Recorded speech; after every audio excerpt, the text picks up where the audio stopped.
As we have just learned, some of the protons pick up energy and go from a lower to a higher energy level, thus decreasing magnetization in longitudinal direction.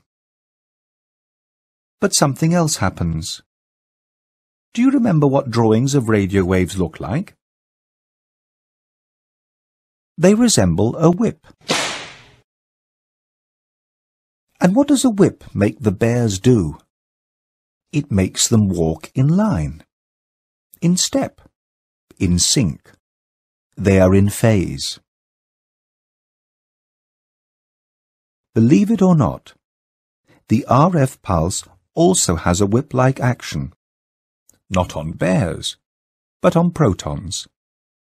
When the protons randomly point left, right, back, forth, and so on, they also cancel their magnetic forces in these directions. Due to the RF pulse, the protons do not point in random directions anymore, but move in step, in sync. They are in phase. They now point in the same direction at the same time, and thus their magnetic vectors add up in this direction.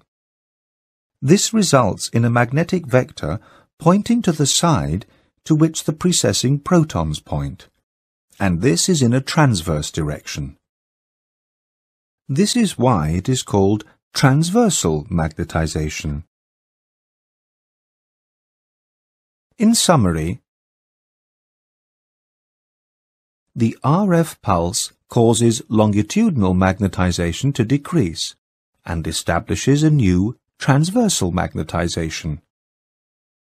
This newly established magnetic vector naturally does not stand still, but moves in line with the precessing protons and thus with the precessing frequency.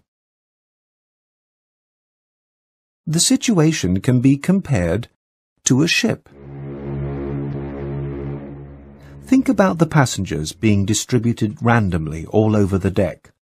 The ship is then in a normal position.